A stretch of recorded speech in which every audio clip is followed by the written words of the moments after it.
ওকে সবাই, আশা করি ভালো আছেন। তো আলহামদুলিল্লাহ আমি ভালো আছি। রমজান মাস খুব ব্যস্ততা যাচ্ছে। আহ ইমরান ভাই, আমার ক্লিন শেপ ছবি না দিয়ে নেক্সট টাইম আমার দাড়িওয়ালা ছবিটা দিয়ে দিন, ওকে? অনেকে কনফিউজড হয়ে যায়।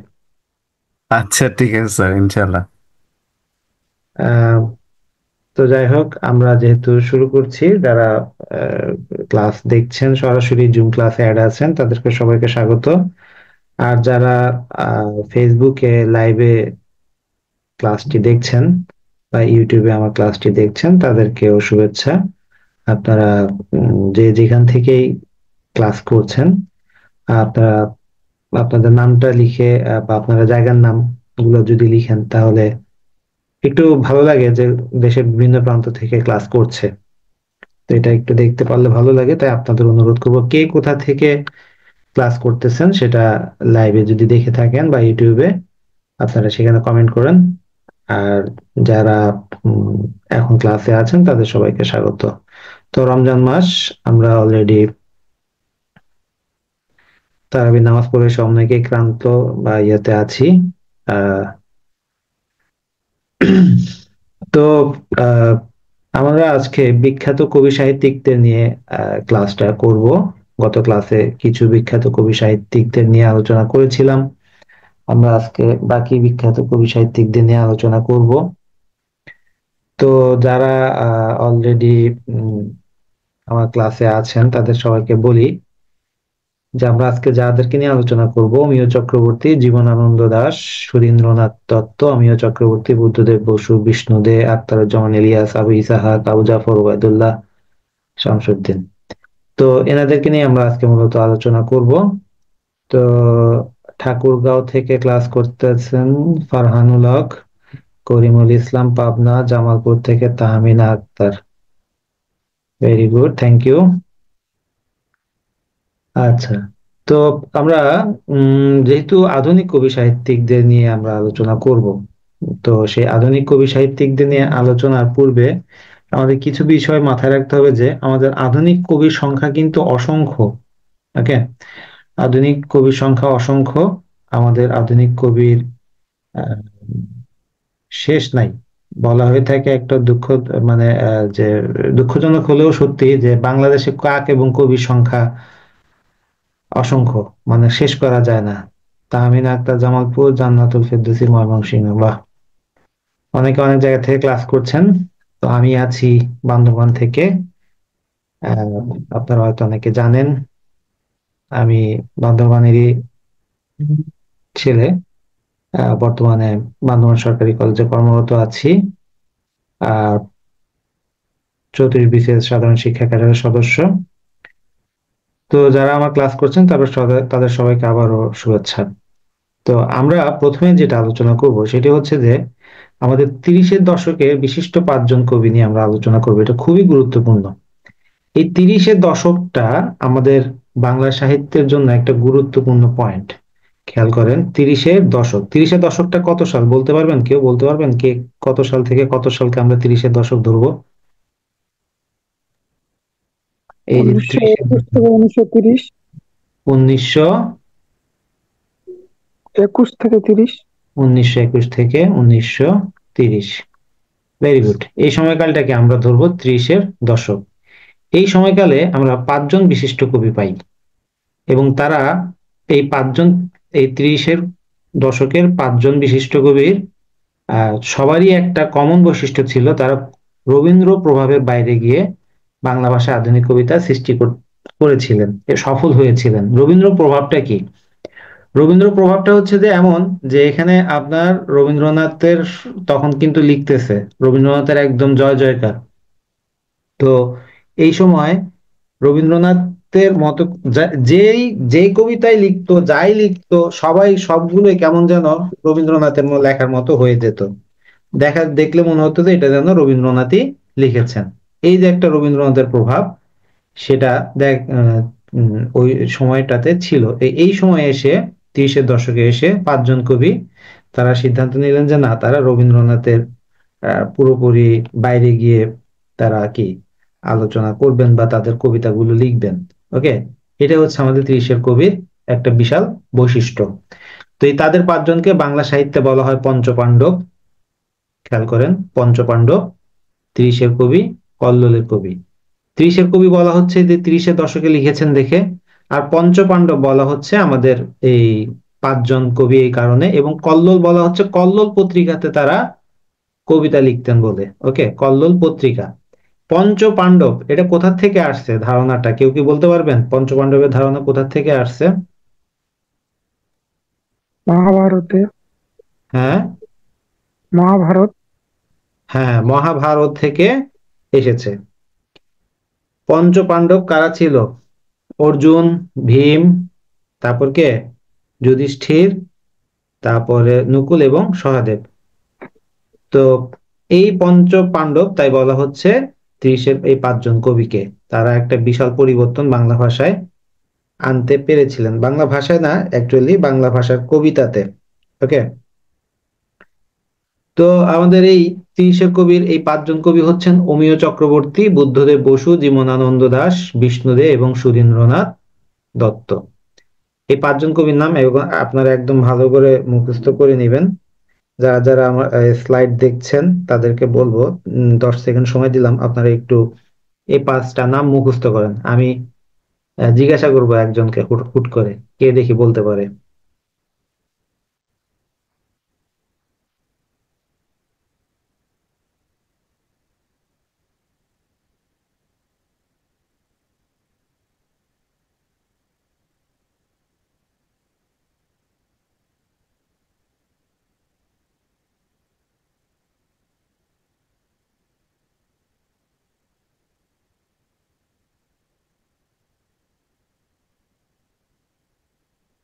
ওকে, দেখি পাঁচজনের নাম একদম কে কে বলতে পারবে। আশিক আহমেদ, দেখি বলুন তো দেখি পাঁচজনের নাম।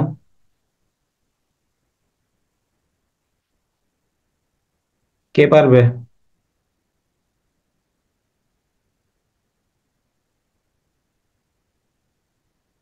কেউ পারবে না? আমি পারবো স্যার। হ্যাঁ বলেন দেখি, করিমুল ইসলাম। স্যার অমিয় চক্রবর্তী, বুদ্ধদেব বসু, জীবনানন্দ দাশ, বিষ্ণুদেব আর সুধীন্দ্রনাথ দত্ত। Very good. তা আমাদের এই পাঁচজন কবির নাম কিন্তু ভালোভাবে মনে রাখতে হবে। তবে এই পাঁচজন কবির ভিতরে আমাদের প্রশ্ন আধুনিক যুগে যাদেরকে নিয়ে বেশি আসে তিনি হচ্ছেন আহ, দুইজন এর ভিতরে গুরুত্বপূর্ণ, বুদ্ধদেব বসু এবং জীবনানন্দ দাশ। সবচেয়ে বেশি গুরুত্বপূর্ণ হচ্ছেন জীবনানন্দ দাশ। তো আমরা তো পঞ্চপাণ্ডবকে তারা জানলাম। পঞ্চপাণ্ডবের এখন আমরা যেটা করব যে, আচ্ছা আপনারা চ্যাট বক্সে প্রশ্ন থাকলে প্রশ্ন করবেন, ঠিক আছে?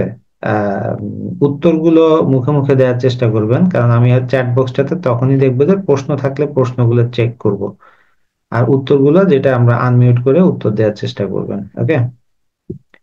তো যা বলছিলাম, আমাদের এই পাঁচজন কবি নিয়ে আজকে আমরা আলোচনা করব, পাশাপাশি আরো দুই একজন কবি আছে তাদেরকে নিয়ে আলোচনা করব। এখানে আপনারা ছবিগুলো দেখে নেন। তাদের ছবিগুলো যদি দেখা থাকে আপনাদের কিন্তু মনে রাখতে সুবিধা হবে যে কে অমিয় চক্রবর্তী, বুদ্ধদেব বসু, বিষ্ণুদে, জীবনানন্দ দাশ এবং সুধীন্দ্রনাথ দত্ত। এই পাঁচজনকে বলা হয় বাংলা সাহিত্যের পঞ্চপাণ্ডব। তো আমরা প্রথমে যাকে নিয়ে আমাদের 30-এর কবিতার যে বৈশিষ্ট্যগুলো, এটা নিয়ে প্রশ্ন আসতে পারে। এখানে অনেকগুলো বিষয় আশয় আছে। নগর সাহিত্যের বিকাশ, আমাদের এর আগে রবীন্দ্রনাথ বা এর আগের কবিদের ভিতরে আমরা যেটা দেখেছিলাম যে তারা গ্রাম কেন্দ্রিক, গ্রামের সৌন্দর্য, বাংলার সৌন্দর্য নিয়ে আলোচনা করেছে বা তাদের কবিতা এনেছে। তারপরে মানব জীবনের হতাশা, ক্লান্তি, নৈরাশ্য, হ্যাঁ এইসব জিনিসগুলো তারা এনেছে। ফ্রয়েডের যে উম, মনোবিকলন তত্ত্ব, সেই বিষয়গুলো এনেছে।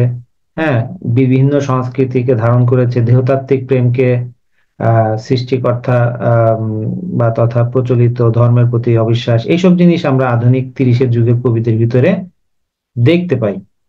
তো এই যে সবচেয়ে বড় জিনিস যেটা আমাদের 30-এর কবিদের ভিতরে, সেটা হচ্ছে যে আত্মবিরোধ। আত্মবিরোধ জিনিসটা কি? আমরা আধুনিক মানুষ, একটা খেয়াল করবেন, একটা মানুষ যত বেশি আধুনিক, হ্যাঁ, তত বেশি তার ভিতরে দ্বন্দ্ব কাজ করে। তত বেশি তার ভিতরে দ্বন্দ্ব কাজ করে। যে আধুনিক মানসিকতা, আপনি যারা উচ্চ শিক্ষিত না, যারা আহ সাধারণ বেশি না, তাদের দেখবেন মনে কোনো দ্বন্দ্ব নাই, তাদের ওই যেটা আছে সেটাকে তারা স্যাটিসফ্যাকশন হিসেবে নিয়ে নিছে। হ্যাঁ, তারা যা তাদের লাইফ নিয়ে তাদের আর কোনো চাওয়া নাই পাওয়া নাই। আপনি দেখেন আপনার বাসার কাজের বুয়া অথবা যে শ্রমজীবী মানুষ যারা, তারা, তো আমরা যারা মধ্যবিত্ত শ্রেণী আছি, তারা একটু পড়ালেখা করার সুযোগ পাচ্ছি, ওকে, তাদের ভিতরে নানা ধরনের দ্বন্দ্ব, অনেক দ্বন্দ্ব আছে। আমরা যত বেশি আধুনিক হচ্ছি তত বেশি আমাদের মনে দ্বিধা দ্বন্দ্ব বেড়ে যাচ্ছে। আর বিশেষ করে আমি একটা জিনিস খেয়াল করছি, যে যারা নাস্তিক, মানে খোদায় বিশ্বাস করে না বা সৃষ্টিকর্তায় বিশ্বাস করে না, হ্যাঁ, তো তাদের ভিতরে এই দ্বন্দ্বটা আরো বেশি। হুম। কারণ আমরা যারা বিশ্বাসী আছি, আমাদের সবকিছু একটা জায়গায় যে আমরা সমাধান দিয়ে দিতে পারি, যাক এটা উপরওয়ালা যা করছে ভালোর জন্যই করছে। কিন্তু যারা বিশ্বাস করে না, তারা এটা মেনে নিতে পারে না। এর ফলে তাদের ভিতরে, মনের ভিতরে সবসময় একটা কি থাকে, হতাশা, নৈরাজ্য, আহ আমাদের যে মনের ভিতরে একটা নানা ধরনের দ্বন্দ্ব কাজ করা, হ্যাঁ, এইসব জিনিস কাজ করে। তো আমাদের 30-এর কবিদের বৈশিষ্ট্যগুলো আমাদের দরকার। এখন আপনাদের মনে প্রশ্ন হতে পারে যে এই আধুনিক, আমরা তো এতদিন ধরে এই করছি, এই সই করছি, এইগুলো এনে পড়ছি, আপনি এবার এটা কি দিচ্ছেন? ভাই, প্রশ্ন, বাংলা প্রশ্ন যত বেশি দেখবেন আপনারা, যে বাংলা প্রশ্ন কখনো রিপিট হয় না, ডিপ থেকে ডিপে যাচ্ছে। বাংলা প্রশ্নের ডিপ থেকে ডিপে যাচ্ছে। আগে এক সময় বাংলা প্রশ্ন করা হয়তো কোন কবি কত সালে জন্মগ্রহণ করছে, এরপরে লেখা হলো যে কোন কবি কোনটা রচনা করছে, এরপরে দেখা যাচ্ছে যে একটা প্যাটার্ন, যে কোন কবির শ্রেষ্ঠ রচনা কি প্রথম। হ্যাঁ, তা এখন কিন্তু প্রশ্নের প্যাটার্ন আপনারা একটু খেয়াল করবেন, সেখানে কিন্তু দেখবেন যে বৈশিষ্ট্য জানতে চাচ্ছে, কোন কবির কবিতার বৈশিষ্ট্য কি, বা এরকম করে বিষয়গুলো উঠে আসতেছে। হ্যাঁ, তো আমাদের 30-এর কবির যে 5জন কবি নিয়ে আমরা আলোচনা করব আজকে, তাদের সবার কবির কবিতার ভিতরে একটা কমন কিছু বৈশিষ্ট্য আছে। সেই কমন বৈশিষ্ট্যগুলো এগুলো। তো এই বিষয়গুলো আমাদের মাথায় রাখতে হবে। তো নগরসাহিত্য, হতাশা, আত্মবিরোধ, ফ্রয়েডের চিন্তা, মার্ক্সীয় দর্শন, দেহতাত্ত্বিক প্রেম, সৃষ্টিকর্তার প্রতি অবিশ্বাস, হ্যাঁ, নতুন সাহিত্য সৃষ্টির প্রেরণা, এসব জিনিস আমরা আধুনিক যুগের কবিদের ভিতরে বা 30-এর কবিদের ভিতরে দেখতে পাবো। স্যার একটা প্রশ্ন আছে। হ্যাঁ, বলেন বলেন। হ্যাঁ স্যার, ওই যে অনিকেত মনোভাব, এটা মানে মনে ছিল বাট ভুলে গেছি এই মুহূর্তে, একটু যদি বলতেন আর কি। আত্মবিরত অনিকেত মনোভাব, অনিকেত অনিকেত মনোভাব বলতে কি বোঝাইতেছে আর কি? অনিকেত বলতে বোঝাচ্ছে যে আসলে, মানে এই নিজেকে ভিতরে যেমন দ্বন্দ্ব থাকতেছে, আবার কোনো কিছুর একটা একক হিসেবে চলে যাচ্ছে, যেমন আমি হোক বা না হোক, আমি সেটা দেখব, আমি সেটা একাই চলবো। হ্যাঁ, এই যে যে একা একা, যদি তোর ডাক শুনে কেউ না আসে তবে একলা চলো রে, একটা যে এই যে যে একটা, মানে যে একা লড়াই করার একটা চিন্তা ভাবনা, সেই বিষয়টা এখানে আমাদের, এটাকে বলা হচ্ছে অনিকেত মনোভাব। বুঝে গেছে? বা আমাদের পরিবর্তন না করা, মানে কোনো কিছুকে নিজের চিন্তা ভাবনার যাতে কোনো কাছে কাছে বিসর্জন না দেয়, এই বিষয়টাই আসতেছে। তো আমাদের 30-এর কবিদের বৈশিষ্ট্যগুলোর পরে আমরা এখন প্রথমে যাকে দেখব, তিনি হচ্ছে জীবনানন্দ দাশ।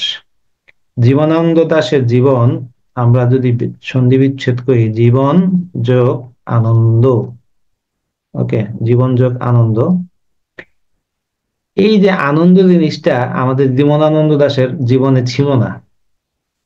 খুব দুঃখে দুঃখে তার জীবনটা কাটছে। হ্যাঁ, জীবনানন্দ আমাদের বাংলা সাহিত্যের যে রবীন্দ্র বিরোধী কবি যারা ছিলেন, তাদের ভিতরে সবচেয়ে বেস্ট কবি ছিলেন তিনি। এবং তার এই আহ জীবনের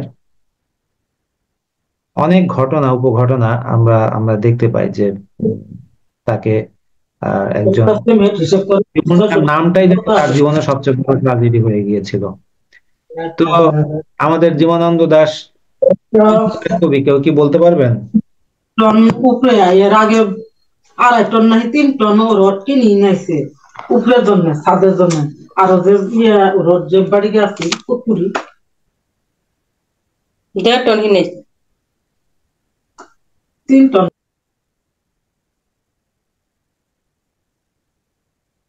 জি স্যার, প্রশ্নটা একটু আরেকবার করেন প্লিজ।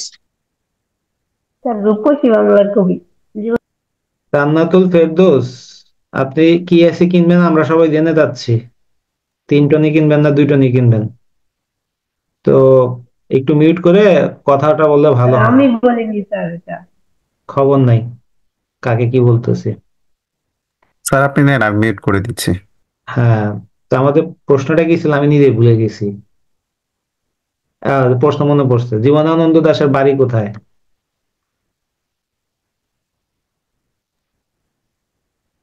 জীবনানন্দ বরিশাল। দাশের বাড়ি কোথায় কে বলতে পারবে? স্যার বরিশাল। বিক্রমপুর। হ্যাঁ, ভেরি স্যার গুড। বিক্রমপুর। তার বাড়ি হচ্ছে বরিশাল। আমরা জীবনানন্দ দাশের কবিতায় যে গ্রাম বাংলাকে আমরা দেখি, আমাদের যে যে বাংলাদেশকে আমরা দেখি, ওকে, সেই বাংলাদেশ কিন্তু বরিশালকেই আমরা দেখি। বরিশালকে বাংলা কি বলা হয় কে বলতে পারবে? চন্দ্রদ্বীপ। চন্দ্রদ্বীপ তো প্রাচীন নাম, তার আরেকটা নাম আছে বাংলার। শস্য ভান্ডার। শস্য ভান্ডার আরেকটা নাম আছে, একটা বিদেশি খুব জনপ্রিয় স্পটের বাংলার নাম। ভ্যানিস। হ্যাঁ, বাংলার ভ্যানিস। তো সেই বাংলার যে রূপ আমাদের জীবনানন্দ দাশের আহ সবচেয়ে বড় সাফল্য হচ্ছে তিনি আহ যে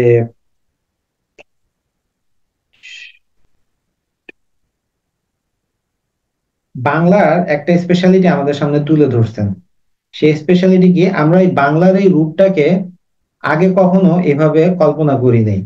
তার কবিতাতে আমরা যখন দেখতে পেলাম যে বাংলার আহ ঘাস, হ্যাঁ, মধুকপি ঘাস, সুদর্শন, অথবা আহ এই পাখির নীড়, অথবা অশ্বত্থ গাছ, কাঁঠাল গাছ, শালিক পাখি, হ্যাঁ, নদীর বালুচর, এই যে এই জিনিসগুলোর সৌন্দর্য আমরা নতুন ভাবে দেখতে পেলাম। এবং সবচেয়ে বড় একটা বিষয় হচ্ছে যে জীবনানন্দ দাশের কবিতায় আমরা যে বিষয়গুলোকে দেখবো সেগুলো শুধু আপনি বাংলাদেশেই পাবেন, ভারতেও পাবেন না।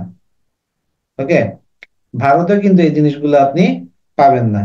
তো এই যে যে বিষয়গুলো সেটাই আমরা এখানে দেখতে পাচ্ছি। আচ্ছা, এখানে অনিকেত নামে একটা যেটা প্রশ্ন আসছিল, যে অনিকেত সম্পর্কে আমি একটু বলি। এক কথায় আমরা যদি বলি, এখন মনে পড়ছে আমার অ্যাকচুয়ালি এটা যে আহ একদম গৃহহীন, যার কোনো ইয়া নাই, শেকড় নাই, এরকম বুঝালে তখন তাকে অনিকেত বলা হয়। তো এর ভিতরে আমাদের যেটা যে আমাদের রবীন্দ্রনাথের যে বিরোধী, তার যে চিন্তা ভাবনা ছিল, বিরোধী বলতে রবীন্দ্রনাথকে বিরোধী না, মানে রবীন্দ্রনাথের প্রভাব থেকে বের হয়ে আসার যে চিন্তা, সেখানে পাশ্চাত্য মডার্নিজম এবং প্রথম বিশ্বযুদ্ধ পরবর্তী যে সমাজের একটা চিন্তা ভাবনার পরিবর্তন হয়, সেই চিন্তা ভাবনার পরিবর্তনটাই তার কাব্যের একটা বিশাল স্থান দখল করে ছিল। চিন্তা ভাবনা কিভাবে পরিবর্তন হয় খেয়াল করেন। আমাদের যে এই যে 5ই আগস্টের আগে আমাদের এক ধরনের মানসিক চিন্তা ভাবনা ছিল, 5ই আগস্টের পরে আমাদের চিন্তা ভাবনা আরেক রকম হয়ে গেছে, তাই না? তো এই যে যে এখন আমরা অনেক বিষয়ে সচেতন হয়ে উঠতেছি। হ্যাঁ, আমি আগে যেমন 5ই আগস্টের আগে আমি ভাবছিলাম যে এই বর্তমান জেনারেশন এগুলা শেষ, এদের কোনো ভবিষ্যৎ নাই, এরা না রাজনীতি সচেতন, এরা না অর্থনীতি সচেতন, এরা আছে খালি ফেসবুক নিয়ে এই সেই এগুলো নিয়ে। কিন্তু আমার এই ভুল ধারণা প্রমাণিত হয়ে গেছে 5ই আগস্টের কারণে। তো অনেকে বলে যে ছাত্র রাজনীতি দরকার নাই আমাদের, ঠিক আমিও মনে করি ছাত্র রাজনীতি দরকার নাই, কিন্তু ছাত্ররা যখন প্রয়োজন পড়বে তখন রাজনীতিতে অংশ নিতে পারবে। আমাদের দলীয় রাজনীতির লেজুর ভিত্তি করার কোনো দরকার নাই বলে আমি মনে করি।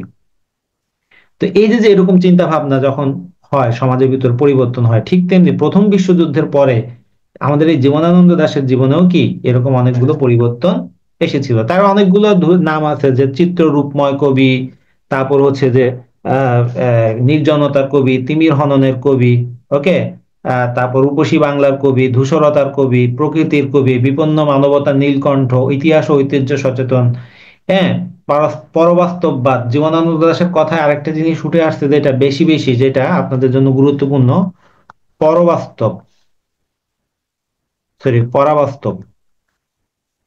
পরাবাস্তব জিনিসটা কি, কেউ কি বলতে পারবেন? স্যার মৃত্যুর পরবর্তী জীবন নিয়ে। না, না, ওটা তো পরকাল। স্যার তাহলে এগুলো হচ্ছে আধ্যাত্মিক কোনো বিষয় নিয়ে আলোচনা করো। আধ্যাত্মিক না, আধুনিক চিন্তা ভাবনারই একটা অংশ পরাবাস্তব। পরাবাস্তব জিনিসটা কি আমি বলি। আমাদের জীবনে কিছু জিনিসের অস্তিত্ব আছে, কিন্তু বাস্তবে আবার এগুলা নাই। যেমন আপনি ধরেন একটা পুকুর পাড়ে বসে আছেন, সুন্দর চাঁদ উঠছে আকাশে, চাঁদের রিফ্লেকশনটা আপনি পুকুরের পানিতে দেখতে পাচ্ছেন। ওকে, আকাশে চাঁদটা আছে, আবার আপনি দেখতেছেন যে পুকুরের ভিতরে আরেকটা চাঁদ, কিন্তু আপনি পুকুরের চাঁদটাকে ধরতে গেলে আর সেটা ধরা দিচ্ছে না, কিন্তু আপনি দেখতেছেন যেটা এক্সিস্ট করতেছে, আছে, আমি তো দেখতেছি। এটা হচ্ছে পরাবাস্তব। অথবা মনে করেন আপনি ঘরে ঢুকছেন, ঘরে ঢুকে লাইট জ্বালানোর আগে দেখলেন যে কি, খাটের উপর একটা বিশাল সাপ। আপনি তো ভয় পেয়ে গেলেন, বিশাল একটা সাপ, এত বড় সাপ। ওকে, তখন আপনি লাইট জ্বালাইলেন, যখন দেখলেন যে না, আসলে এটা সাপ না, এটা একটা হয়তো বা আপনি একটা বেল্ট রাখছেন, অথবা আপনি একটা দড়ি হয়তো বা কেউ রাখছে, ওটা দেখে আপনি সাপ মনে করছিলেন। এখন আপনি যেটা দেখে ভয় পেয়েছিলেন সেটা কিন্তু সাপই ছিল, সেটাকে কিন্তু আপনি অস্বীকার করতে পারবেন না, পারবেন? এটা হচ্ছে আমার পরবাস্তব। আবার ধরেন যে মেয়েরা যে বিভিন্ন অর্নামেন্টস ইয়া করে, সেখানে দেখবেন বিভিন্ন ফুল থাকে। এখন ওই ফুলটা সোনা দিয়ে তৈরি, সেটাও একটা ফুল, আবার গাছে যে ফুল ফোটে সেটাও একটা ফুল, দুইটাই ফুল। কিন্তু আপনি সোনার ফুলটাকে ফুল বলতে পারতেছেন না, কিন্তু সেটা ফুলের মতো। তো এই যে এটাই হচ্ছে আমার পরবাস্তব।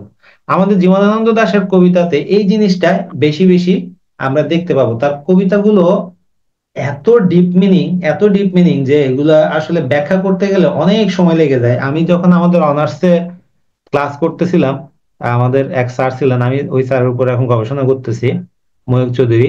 তো স্যারে আমাদেরকে বনলতা সেন কবিতাটা বনলতা সেন কবিতাটা ব্যাখ্যা করছিল প্রায় এক একটা ক্লাসে 2.5 থেকে 3 ঘন্টা করে, প্রায় আমার 3 দিন লাগছে, প্রায় 8 থেকে 9 ঘন্টা লাগছে আমার ব্যাখ্যা করতে একটা কবিতা।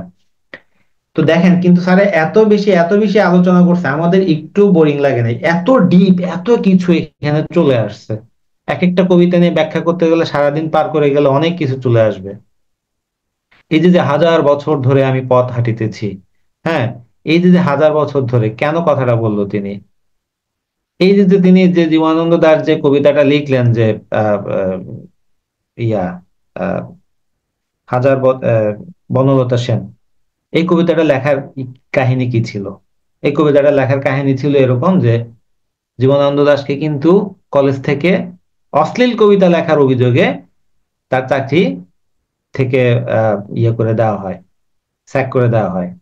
তো তিনি তখন মনের দুঃখে তিনি চলে আসেন বরিশালে। বরিশালে এসে তিনি কি করলেন যে, মন খারাপ, কি করবে, এখন ওই ঘুরতেছেন ঘুরতেছেন। জীবনানন্দ দাশ কিন্তু প্রচুর হাঁটতেন, ওকে, প্রচুর হাঁটতেন। তো হাঁটতে হাঁটতে হাঁটতে তিনি এক দুপুর বেলা পুকুর পাড়ে বসেছেন। পুকুর পাড়ে হঠাৎ করে দেখলেন যে একটা মেয়ে, গ্রামের একটা মেয়ে পুকুর থেকে পানি নিয়ে যাচ্ছে কলসিতে করে। ওইটা দেখে তিনি ওখানে বসে লিখে ফেললেন তার বিখ্যাত কবিতা বনলতা সেন। আমাকে দুদণ্ড শান্তি দিয়েছিল নাটোরের বনলতা সেন। এই যে যে কবিতাটা, এইখানে একটা ইতিহাস সৃষ্টি করে ফেললো। এখনো সেটা নিয়ে আলোচনা ইয়া হয়।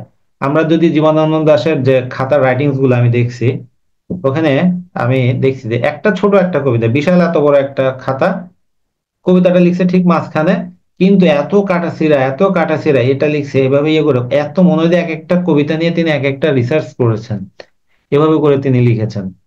তো এই জীবনানন্দ দাশের কবিতাগুলো এতটা ডিপ মিনিং বহন করে। তো জীবনানন্দ দাশকে রবীন্দ্রনাথ ঠাকুর একটা নাম দিয়েছিলেন যে চিত্ররূপময় কবি। এই চিত্ররূপময় কবি বলার অন্যতম কারণ ছিল আচ্ছা, আমি আমি তো ক্লাস সম্পর্কে অনেক কিছু বলে ফেলতেছি, আপনারা এগুলো নোট নিয়ে, সবকিছু কিন্তু স্লাইডে নাই।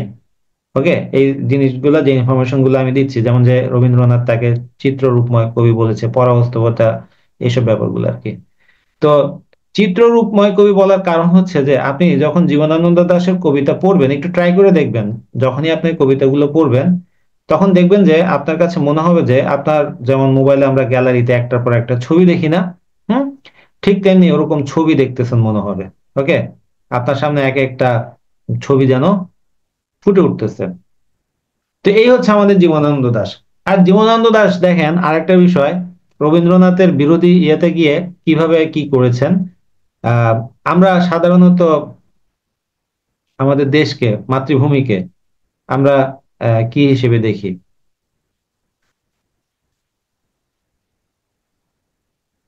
দেশকে আমরা কি হিসেবে দেখি? জননী, হ্যাঁ, জননী।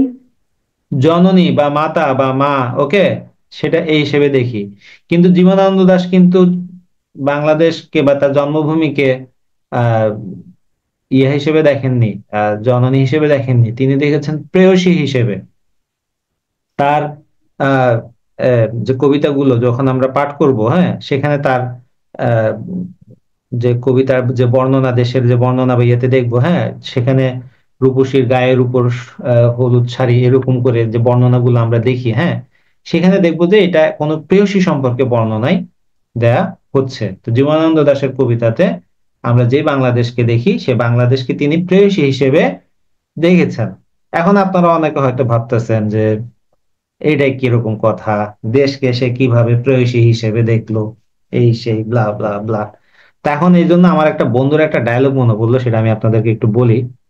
তা আমার বন্ধু একটা ইয়া, তো এই কি স্বাভাবিক 7-8-এ পড়ি তখন, হ্যাঁ, তো 7-8-এ পড়ি বা 9-এ পড়ি যা সম্ভব। তো এই স্বাভাবিক, তখন তো মেয়ে দেখলেই সবাই একটু মেয়েদের প্রতি আকর্ষণ, ছেলেদের মেয়েদের প্রতি আকর্ষণটা বেশি থাকে। ওই পোলা দেয়া গার্লস স্কুলের সামনে ঘোরাঘুরি করতো, এই করতো সেই করতো। দেখ স্যারে তারে ডেকে না, অনেক ধমক দিল, ধমক টমক দিয়ে কয়, এই বেটা সবাই এখন মা বোনের চোখে দেখবি। হ্যাঁ, এই পোলা অনেকক্ষণ চিন্তা ভাবনা করে আইসা তারপর আমার কয়, আচ্ছা বন্ধু, সবাই যদি মা বোনের চোখে দেখি তাহলে বিয়ে করবো কারে? তো আমাদের জীবনানন্দ দাশ রবীন্দ্রনাথের বিরোধে গিয়ে মানে প্রভাব থেকে বের হওয়ার জন্য অনেক কিছু করেছেন। তো রবীন্দ্রনাথ দেশকে মা হিসেবে দেখেছেন। রবীন্দ্রনাথ কবিতা লিখছে যে কি, আজি বাংলাদেশের হৃদয় হতে কখন আপনি, তুমি কি উপরূপ রূপে বাহির হলে জননী, অথবা আমার সোনার বাংলা আমি তোমায় ভালোবাসি, ওমা ফাগুনে তোর আমের বনে। এই যে এখানে আমরা দেখতে পাই যে রবীন্দ্রনাথ দেশকে মা হিসেবে দেখেছেন, কিন্তু জীবনানন্দ দাশ দেখেছেন কি, প্রেয়সী হিসেবে।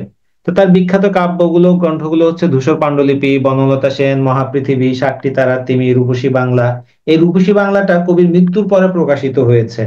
হ্যাঁ, এবং এই রূপসী বাংলার কবিতার আরেকটা বিষয় হচ্ছে যে রূপসী বাংলা কবিতাতে তিনি কবিতার গুলো নামকরণ করে দেননি, প্রত্যেকটা কবিতার প্রথম লাইন দিয়ে তার নামকরণ করা হয়েছে। বেলা অবেলা কাল বেলা, এইগুলো হচ্ছে তার বিখ্যাত কাব্যগ্রন্থ। তার অন্যান্য বিশাল বিশাল বিখ্যাত যে কবিতাগুলো, আবার আসিব ফিরে, এই ধানসিঁড়িটির তীরে, হ্যাঁ, এই বাংলায়, বা সেই দিন সেই মাঠ, বাংলার মুখ আমি দেখিয়াছি, হায় চিল, তোমার যেখানে সাথ চলিয়া যাও, বা বনলতা সেন, এইসব কবিতাগুলো তার বিখ্যাত কবিতা। তো আমাদের এই জীবনানন্দ দাশ নিয়ে যদি আলোচনা করতে যাই আসলে শেষ হবে না, অনেক অনেক আলোচনা আছে। আমি এখানে কিছু বিষয় লিখে দিয়েছি, আপনারা একটু জিস্ট আকারে লিখে দিয়েছি, আপনারা একটু নোটটা আমি দিয়ে দিব, পড়ে নিন। ওকে, তো এরপরে আসতেছে আমাদের সুধীন্দ্রনাথ দত্ত। সুধীন্দ্রনাথ দত্ত আমাদের, স্যার, হ্যাঁ, ওই যে যে ওই রবীন্দ্রনাথ ঠাকুর কি নাম বলছিলেন, নামটা আরেকবার একটু বলা যাবে প্লিজ? চিত্ররূপময় কবি। চিত্ররূপ, ওকে স্যার, ওকে স্যার। চিত্ররূপময়, এগুলো আপনারা গাইড বইতে অ্যাভেলেবেল পাবেন, আর আমি যে নোটস গুলো দিচ্ছি এগুলো গাইড বইতে পাবেন না সাধারণত। ওকে, হয়তো কিছু পাবেন কিছু পাবেন না। ওকে, তো আপনারা এগুলো একটু স্লাইড গুলো দেখবেন, গাইডটাও দেখবেন। আমি একদম ডিটেলস সবকিছু যদি আলোচনা করি আসলে আপনাদের কাছে ওইটা তখন আর ক্লাসটা ক্লাস মানে ইয়ে মনে হবে না, বকবক মনে হবে। তো আমরা সুধীন্দ্রনাথ দত্ত নিয়ে আলোচনা করব এখন। সুধীন্দ্রনাথ দত্তের আমাদের জানি যে তিনি অন্যতম বিখ্যাত একজন ইয়ে কবি। তার উল্লেখযোগ্য কাব্যগ্রন্থগুলো হচ্ছে যে কাব্যতন্নী, অর্কেস্ট্রা, ক্রন্দশী, উত্তর ফাল্গুনী, সংবর্ত, দশমী, এবং গদ্য গ্রন্থ হচ্ছে স্বগত, কুলায়, কালপুরুষ, এছাড়া আরো অন্যান্য অনেক কিছু আমরা দেখতে পাই। তো তার এই কবিরা আমাদের কিন্তু তিরিশের কবিদের আরেকটা বৈশিষ্ট্য আমরা দেখতে পাই, সেটা হচ্ছে যে তারা কিন্তু বিদেশি কবি দ্বারা প্রভাবিত ছিলেন। যেমন আমাদের ওয়াটসওয়ার্থ দ্বারা বা শেলি দ্বারা জীবনানন্দ দাশ কিন্তু প্রভাবিত ছিলেন। আবার ঠিক তেমনি আমাদের সুধীন্দ্রনাথ দত্ত, সে কিন্তু ফরাসি কবি মাল্লামের দ্বারা প্রভাবিত ছিলেন। এটা তারা আসলে করছে কি, ওখান থেকে ইয়েতে দেখছে, মানে ইংরেজিতে পড়ছে, সেটাকে তারা বাংলার সাথে সামঞ্জস্য করে বাংলাতে একটা তার বাংলা ভার্সন বের করেছে। যেমন অনেকেই জীবনানন্দ দাশের যে ঘাস একটা কবিতা আছে, হ্যাঁ, সেই কবিতাটাকে বলে যে আহ, তিনি এটা ওয়ার্ডসওয়ার্থের গ্রাস পয়েম থেকে তিনি নকল করেছেন। কিন্তু এখানে এই কবিতাতে তিনি যেই ওয়ার্ডসওয়ার্থকে অতিক্রম করে গেছেন, ওয়ার্ডসওয়ার্থ যা চিন্তা করেন তার চেয়ে বেশি গভীর চিন্তা আমরা জীবনানন্দ দাশের কবিতাতে আমরা দেখতে পাই। আর সবচেয়ে বড় বিষয় হচ্ছে অনুপ্রেরণা আমরা পেতেই পারি। যেমন ধরেন আপনি এখন এই যে আহ বিদেশি কারো কথা ইয়েতে আপনি মোটিভেশন পাচ্ছেন না, আপনি কি বিল গেটস এর কথাতে মোটিভেশন পাচ্ছেন না, আপনি কি মার্ক জুকারবার্গের কথাতে মোটিভেশন পাচ্ছেন না।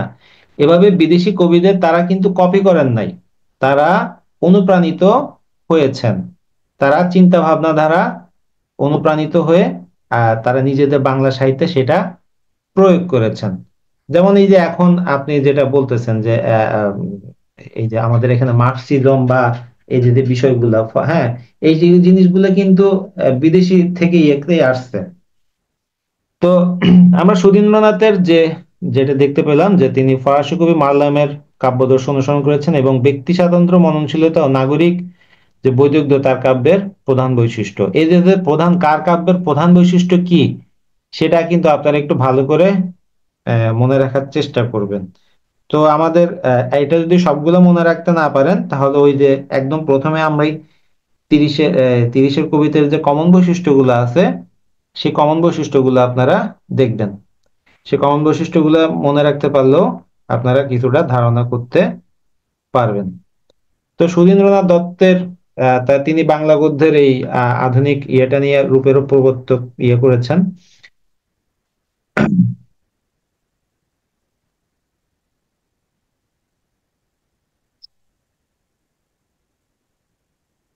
আচ্ছা, এরপর আমরা যাকে নিয়ে আলোচনা করব তিনি হচ্ছে আমাদের বিষ্ণুদে।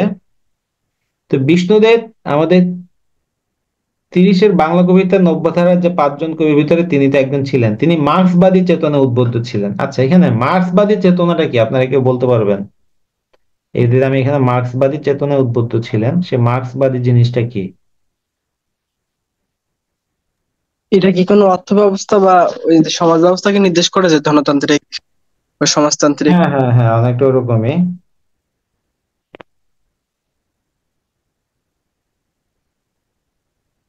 অনেকটা কার্ল মার্কসের নাম শুনছেন না? হ্যাঁ, শুনছি। সেই কার্ল মার্কসের যে ইয়েটা ছিল রেড বুক, যেটা তিনি লিখে গেছেন, ওকে, সেই রেড বুকের ইয়েতেই তিনি তার মার্কসীয় চিন্তা ভাবনা করেন। আপনারা কিন্তু এই রেড বুকটা আমাদের দেশে আগে নিষিদ্ধ ছিল, এখন আছে কিনা জানি না। তো একটু ওখানে মানে তিনি সমাজতন্ত্রের ধারণা দিয়ে গেছেন। এই কার্ল মার্কস থেকে আমরা সমাজতন্ত্রের ধারণাটা পাই। সমাজতন্ত্র জিনিসটা কি? সবকিছু মানে মালিকানা সরকারের হাতে থাকবে, জনগণ নিজের ইচ্ছা মতো কোনো কিছু মানে করতে পারবে না। বাংলাদেশে যেমন, বাংলাদেশ তো মিশ্র অর্থনীতির দেশ, সেক্ষেত্রে সমাজতান্ত্রিক অর্থনীতিতে সাধারণ ক্ষেত্রে সরকার সবকিছু নিয়ন্ত্রক হয়। Very good. তো এই এই মানে আমাদের বিষ্ণুদের একটা ইয়ে ছিল যে সমাজতন্ত্র বা দ্বারা প্রভাবিত তিনি ছিলেন। এই সমাজতন্ত্র আসলে আমাদের কমার্সের ভাষায় আমরা যে আহ ইয়ে থাকে, উৎপাদন যন্ত্র থাকে, যেমন মেধা, শ্রম, হ্যাঁ, তারপর হচ্ছে মূলধন, জায়গা, ওকে, এগুলো হচ্ছে আমাদের কি উৎপাদন যন্ত্র। এই উৎপাদন যন্ত্রে পুরোপুরি কন্ট্রোল থাকবে কার? সরকারের। এখানে কারো কোনো ব্যক্তিগত ইয়ে থাকবে না, আর সরকার কি করবে, জনগণের সব ধরনের দায়িত্ব নিবে, যে এখানে তার চিকিৎসা, শিক্ষা, হ্যাঁ, খাদ্য, সবকিছুর দায়িত্ব কে নিবে? সরকার নেবে। বাসা, থাকা, অন্য আমাদের যে 5টা মৌলিক বিষয় আছে, সেই 5টা মৌলিক বিষয় প্রত্যেকটাই তিনি এখানে দায়িত্ব নিবে কে? সরকার। এটা হচ্ছে সমাজতন্ত্র। এই আমাদের 30-এর কবিদের কিন্তু একটা কমন ইয়ে ছিল, তারা কিন্তু সমাজতন্ত্রে প্রভাবিত ছিল। একটা সময় আমরা কিন্তু, যখন আমরা যে সময় ইউনিভার্সিটি বা ইয়েতে পড়ছি, হ্যাঁ, তখনও আমরা সমাজতন্ত্রের কিছু কিছু জিনিস দেখতে পেয়েছি, কিন্তু একটা সময় বিশেষ করে 70-এর দশকের আগ পর্যন্ত, 70-এর দশক বা 80-র দশক পর্যন্ত আমরা দেখতে পাই সমাজতন্ত্রের একটা মারাত্মক প্রভাব আমাদের সমাজে ছিল। কিন্তু আস্তে আস্তে এই 90-তে রাশিয়া ভেঙে যাওয়ার পরে, হ্যাঁ, সেই জিনিসগুলো এখন আর বুঝতে পারছে যে সমাজতন্ত্র আসলে এটা বাস্তবায়ন করা অসম্ভব ব্যাপার। আপনি যখন দেখবেন যে সরকার সবকিছু আপনার করে দিবে, আপনি বলবেন যে আমি কেন কাজ করবো তাহলে? তো দেখা যায় এই কারণে কিন্তু রাশিয়া ভেঙে গেছে। রাশিয়ার ইয়া হচ্ছে অন্যতম একটা কারণ, এই সমাজতন্ত্র, পুঁজিবাদী ইয়ে না থাকার কারণে। তো আমাদের স্যার, দেশে, হ্যাঁ, ওই যে মানে 30-এর দশকের কবিরা মূলত সমাজতান্ত্রিক চেতনায় উদ্বুদ্ধ ছিল বলতে পারি। তার কারণ কি মনে করেন যে 1900 যে আপনার জাততন্ত্রের পতন ঘটে আর সমাজতন্ত্রের উদ্ভব ঘটে, এটা কি মানে বেশিভাবে প্রভাবিত করছে? হ্যাঁ, অবশ্যই। আমাদের দ্বিতীয় বিশ্বযুদ্ধটার মূল বিষয় কি ছিল? দ্বিতীয় বিশ্বযুদ্ধের মূল বিষয়বস্তু ছিল যে সমাজতন্ত্রের বিরুদ্ধে লড়াই। ওকে, সমাজতন্ত্র তখন সব দিকে বিকশিত হচ্ছিল আস্তে আস্তে। আমরা ভিয়েতনাম বা এই যে চায়না, হ্যাঁ, কিউবা, এসব জায়গায় আমাদের সমাজতন্ত্রের ইয়েটা ছড়িয়ে পড়তেছিল। এই জন্য আমেরিকা কি করছে, আহ ইয়াকে, ওটা কি বলে, হিটলারকে তৈরি করছিল, যে সেই সমাজতন্ত্র যাতে ইয়া করে। হিটলার কিন্তু এই যে বইপত্র পুড়িয়ে ফেলার একটা বিষয় আমরা দেখতে পাই হিটলারের।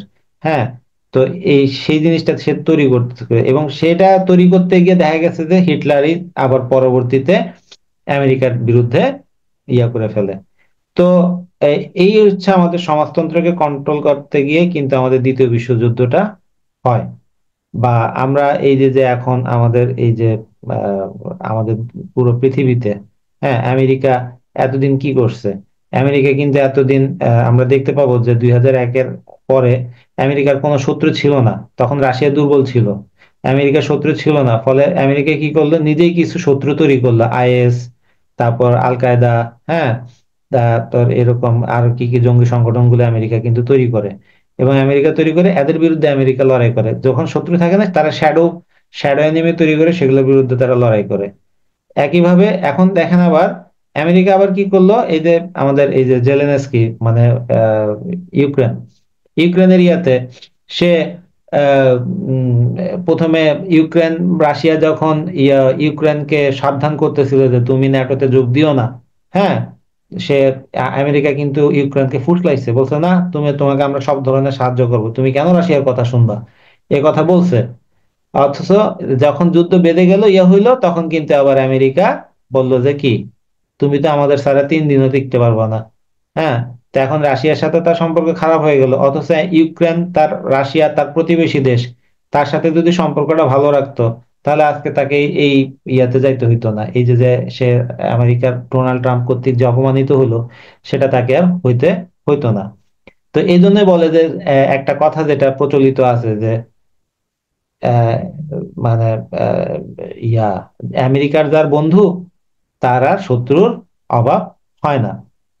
তা আমরা যাই হোক, আমরা অন্যদিকে চলে যাচ্ছিলাম। তো এই মার্ক্সবাদী চেতনাতে আমরা দেখতে পাই যে এখানে আমরা এই সব জিনিসগুলো দেখি। এবং তিনি আরেকটা বিষয় হচ্ছে টিএস এলিয়টের কবিতার প্রভাব তার ভিতরে আমরা দেখতে পাই বেশি।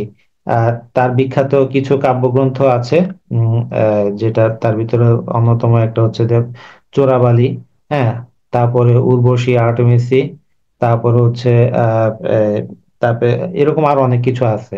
তো আমাদের এই বিষ্ণুদের একটা সবচেয়ে বড় ইয়ে হচ্ছে যে তাকে মার্কসিস্ট কবি বলা হয়, মার্ক্সবাদী কবি বলা হয়, কারণ তিনি মার্কসিস্ট চেতনায় উদ্বুদ্ধ ছিলেন এবং কবিতায় বা সবকিছুতে সেই জিনিসগুলো আহ ব্যবহার করার চেষ্টা করেছেন। এরপরে আসে আমাদের বুদ্ধদেব বসু। বুদ্ধদেব বসুর আমি মনে করি, আমার ব্যক্তিগত একটা মতামত, যে বুদ্ধদেব বসুর সবচেয়ে বড় অবদান হচ্ছে তিনি জীবনানন্দ দাশকে কি করেছিলেন, আবিষ্কার করেছিলেন। নয়তো জীবনানন্দ দাশের কবিতা বোঝার মতো সক্ষমতা তৎকালীন অনেকেরই ছিল না। এখন কিন্তু জীবনানন্দ দাশের কবিতা নিয়ে অনেক গবেষণা হচ্ছে, অনেক আলোচনা হচ্ছে। কিন্তু সত্যি কথা এটা যে তৎকালীন সময়ে এই জীবনানন্দ দাশের অনেক কবিতা অনেক পত্রিকা ছাপাতো না, ফেলে দিত, বলতো যে এটা কোনো কবিতা না, এটা কোনো কিছু বোঝাই যাচ্ছে না। সর্বপ্রথম এই বুদ্ধদেব বসু এসেই কি করলো, জীবনানন্দের কবিতার বিষয়গুলো বুঝতে পারলো এবং তিনি খুঁজে ফিরে বের করলেন এই জীবনানন্দ দাশকে। জীবনানন্দ দাশ নয়তো হয়তোবা কালের ইয়াতে কি হারিয়ে যেতেন। তো আমাদের এই বুদ্ধদেব বসুকে রবীন্দ্রনাথের পরবর্তী সময়কালে যাকে সবচেয়ে বেশি ইয়া করা হয়, সব্যসাচী লেখা, সব্য সব্যসাচী বলা হয়। এই সব্যসাচী মানে কি, কে বলতে পারবে?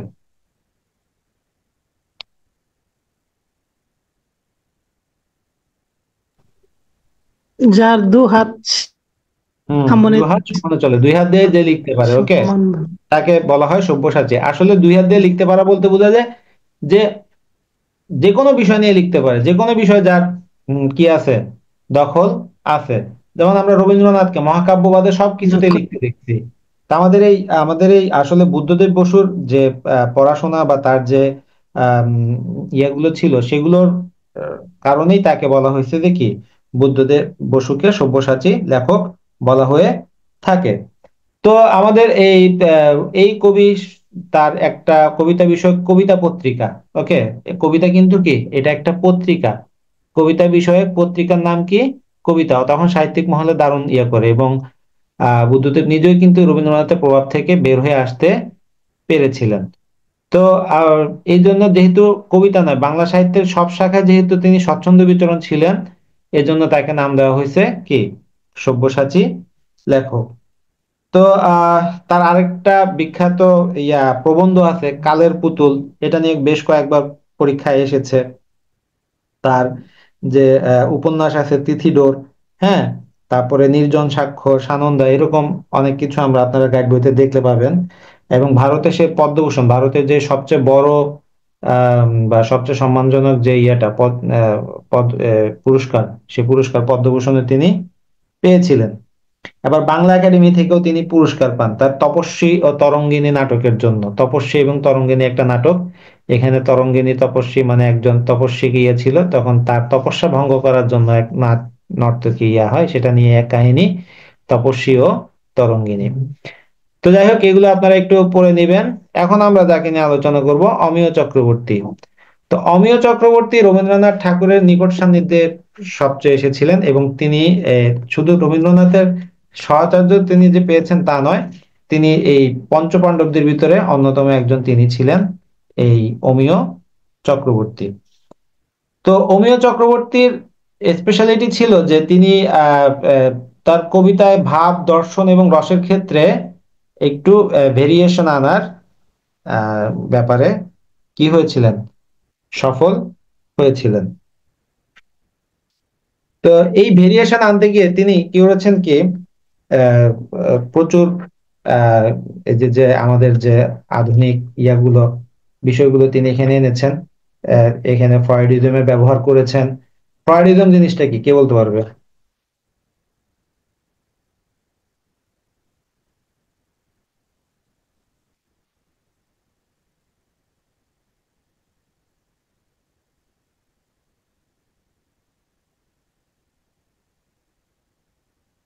আমরা 30-এর দশকের কবিদের ভিতরে একটা অন্যতম বৈশিষ্ট্য দেখতে পাবো যে ফ্রয়েডিজম।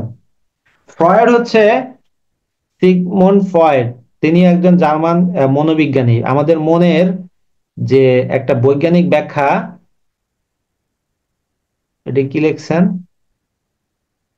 ডিটেলসে ভালো লাগে, যৌন তত্ত্ব, আচ্ছা যৌন তত্ত্ব, আসলে না, যৌন তত্ত্ব না, আমাদের লিবিডো তত্ত্ব থেকে কথাটা আসছে। আমরা আসলে ফ্রয়েড কি বলছে, ফ্রয়েড কিছু কথা বলছে যেগুলো আসলে আমরা যদি চিন্তা করতে যাই আমাদের একটু ধাক্কা খেতে হবে। প্রথম যে ধাক্কাটা আসে সেটা হচ্ছে যে আহ, ফ্রয়েড বলছে যে ছেলেরা কেন মাকে বেশি পছন্দ করে, মেয়েরা কেন বাবাকে বেশি পছন্দ করে, আবার বাবারা কেন মেয়েকে বেশি পছন্দ করে, মায়েরা কেন ছেলেকে বেশি পছন্দ করে। এটার অন্যতম কারণ হচ্ছে আমাদের অপোজিট সেক্স। স্বাভাবিকভাবেই এটার কারণেই এ, আমরা সাধারণত মাকে বেশি পছন্দ করি ছেলেরা, আবার মায়েরা ছেলেদেরকে পছন্দ করে, আর মেয়েরা বাপকে পছন্দ করে, বাপেরা মেয়েদেরকে পছন্দ করে বেশি। কিন্তু সেটা পছন্দ, আকর্ষণ বা ইয়েটা, কিন্তু এটা অন্যভাবে নিয়েন না, ওকে? আবার এরকম করে আরো অনেক কিছু চিন্তা ভাবনা তিনি দেখেছেন, যেমন স্বপ্নের ব্যাখ্যা দিছে। স্বপ্নের ব্যাখ্যাতে আমরা কি দেখি, যে তিনি বলছে যে স্বপ্নটা এমন একটা জিনিস যে আমরা যেটা বাস্তবে পাই না, সেটাই আমরা স্বপ্নের মাধ্যমে পাওয়ার চেষ্টা করি, সেটাই আমরা স্বপ্নের ভিতরে দেখি। হয়তোবা আপনি স্বপ্ন দেখতেছেন আপনি একজন বড় বিসিএস ক্যাডার হবেন, অনেক বড় প্রশাসনিক কর্মকর্তা হবেন, হ্যাঁ? যেমন এই যে আজকে আমি আমি একটা বিসিএস ক্যাডার কি করতে পারে, অনেক কিছু করতে পারে। আপনি দেখেন যেটা আপনি অনেকে লাখ লাখ টাকা কোটি কোটি টাকা খরচা করেও করতে পারবে না। আমি আজকে আমার একটা উদাহরণ দিই। আমি এখানে একটা এতিমখানা হবে, এতিমখানার ইয়াতে ইয়া করতেছে। তো আমি সকালবেলা আমার এখানে এডিসি জেনারেল, তিনি আমার বন্ধু, গেলাম দেখা করতে। দেখা করে বললাম যে যে আমার এইরকম একটা অনাথ আশ্রম, এতিমখানা, এখানে যদি আপনি ওই আপনাদের তো বিভিন্ন বরাদ্দ আসে, সেখান থেকে যদি কিছু আমাদের ইয়ে করেন। তো আমাকে একটা ভালো কমিটমেন্ট তিনি দিয়েছেন। তো এই যে যে একটা বিষয়, এটা আমি পরবর্তীতে, আমি যে তিনি আমাকে যে কমিটমেন্টটা দিলেন, এটা কিন্তু অন্য কেউ হইলে দিত না, অন্য কোনো অনেক বড় নেতা হইলেও দিত না। হুম। আমি নেতাদের অপমান করতেছি না, কিন্তু দেখেন একজন সরকারি কর্মকর্তা কিভাবে কি করতে পারে, সাহায্য করতে পারে। তো এই যে যে ব্যাপারগুলো মাথায় রাখবেন, যে এই যে আমরা দেখি যে অনেক বড় অফিসার হব, অনেক বড় অনেক মানুষের সাহায্য করব, ইয়ে করব, হ্যাঁ? তো এই যে এইগুলোই আমরা আমরা স্বপ্নের মাধ্যমে যখন দেখি, তখন সেটা হয়ে যায়। এটা আমরা ফ্রয়েড এখানে আমরা দেখতে পাই। তো যাই হোক, আমরা একটু কথা থেকে ইয়েতে চলে গেছি। তো তো আমাদের এই অমিয় চক্রবর্তীর, তিনি তিনি কিন্তু ইয়াতে ওটা কি বলে, অক্সফোর্ড ইউনিভার্সিটি থেকে পড়ালেখা করছে। হ্যাঁ, অক্সফোর্ড ইউনিভার্সিটি থেকে ডিফিল ডিগ্রি লাভ করছে। তো দেশে মানুষ না, কিন্তু অক্সফোর্ড ইউনিভার্সিটিতে চান্স পাওয়া একটা কিন্তু বিশাল ব্যাপার আজকে থেকে ওই সময়। এখনই চান্স পাওয়া বিশাল ব্যাপার, তখনকার সময় কি ছিল? তখনকার সময় মেট্রিক পাস করলে বিশাল একটা ব্যাপার হয়ে যেত। আমার মামা মেট্রিক পাস করছিল, এটার জন্য তাকে আশেপাশে কয়েক গ্রামের মানুষ দেখতে আসছে। তো যাই হোক, আমরা তার অমিয় চক্রবর্তীর তার কাব্যগ্রন্থ সংখ্যা টোটাল 15টা। তার প্রকাশিত যে বইগুলো আছে সেগুলো আমি এখানে দিয়ে দিচ্ছি, আমি এটা নিয়ে আলোচনা করব না। হ্যাঁ, সাগর মন্ডল বলেন। স্যার, ওই যে এখানে একটা কনফিউশন আছে যে অমিয় চক্রবর্তীর কাব্যগ্রন্থ, এখন আমাদের স্যারের একটা পড়াই ছিল কিছুদিন আগে যে কাব্যগ্রন্থ হবে না কাব্য হবে, কাব্য মানে তো কবিতার সংকলন, এখন কাব্যগ্রন্থ সঠিক না কাব্য সঠিক, এটা একটা জানা ছিল আর কি। আচ্ছা, ভেরি গুড কোয়েশ্চেন। আমি না অনার্সে পড়ার সময় আমি নিজেও অনেকদিন এরকম কনফিউশনে ছিলাম। কাব্য আর কাব্য সংকলন, ওকে, বা কবিতার বই, সব একই, অর্থ একই, ঠিক আছে? আর আচ্ছা। কবিতা হচ্ছে একটা অখণ্ড চিন্তা নিয়ে কারো লেখা, ওকে, কোন একটা বিষয়বস্তুর উপরে যখন অনেকগুলো কবিতা মিলে একটা কাব্য হতে পারে, বা কাব্য সংকলন হতে পারে, বা কবিতার বই হতে পারে। বুঝে গেছে? জি। তো এই যে কাব্য মানে হচ্ছে সোজা কথা কবিতার বই, আর কবিতা মানে কবিতা, মানে একটা ইন্ডিভিজুয়াল ইয়া। তো তার এই অমিয় চক্রবর্তীর বিখ্যাত যে লেখাটা বাংলাদেশ, আমরা বলেন তো কোনটা লাইনটা?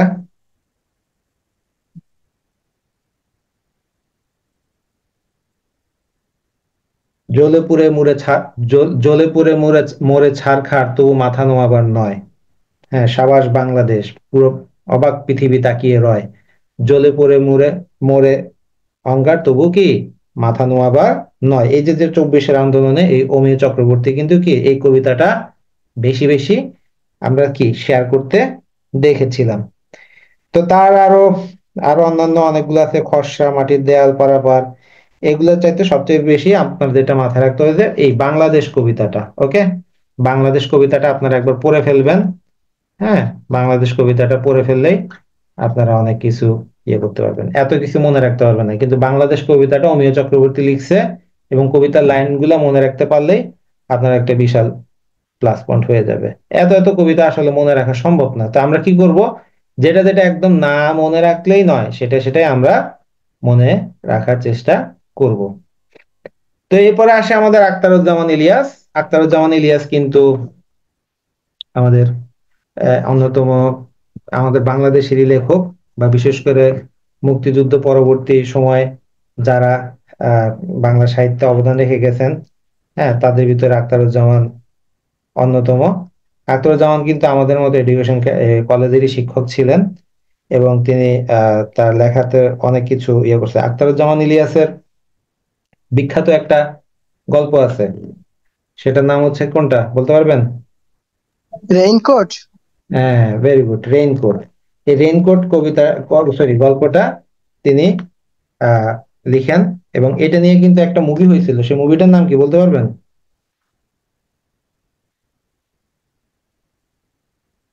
না স্যার, মুভিটার নাম জানি না। হ্যাঁ, মুভিটার নাম হচ্ছে মেঘ মল্লার। ওকে, মেঘ মল্লার। আর এবং তার আরেকটা বড় পরিচয়, তিনি কিন্তু ঔপন্যাসিক ছিলেন। এই ঔপন্যাসিক বানানটা খেয়াল করেন, ঔপন্যাসিক। ওকে। তো আখতারুজ্জামান ইলিয়াসের বিখ্যাত দুইটা উপন্যাস হচ্ছে, একটা চিলেকোঠার সেপাই এবং আরেকটা হচ্ছে খোয়াবনামা। চিলেকোঠার সেপাই আমাদের যে উপন্যাসটা আছে, সেটা 1969-এর গণ অভ্যুত্থানের প্রেক্ষাপটে রচিত, এবং সেখানে আমরা দেখতে পাই যে বাংলাদেশের স্বাধীনতা সংগ্রামের যে আগে, মানে 71 সালের আগে যে ঘটনা প্রবাহ 69-এর গণ অভ্যুত্থানের আলোকে, সেটা আমরা ওখানে দেখতে পাই। 69-এর গণ অভ্যুত্থানটা কেন হয়েছিল মূলত, কে বলতে পারবে?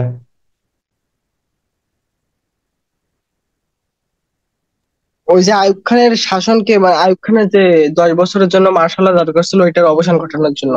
না, 69-এর গণ অভ্যুত্থান হয়েছিল শেখ মুজিবকে জেল থেকে মুক্ত করার জন্য।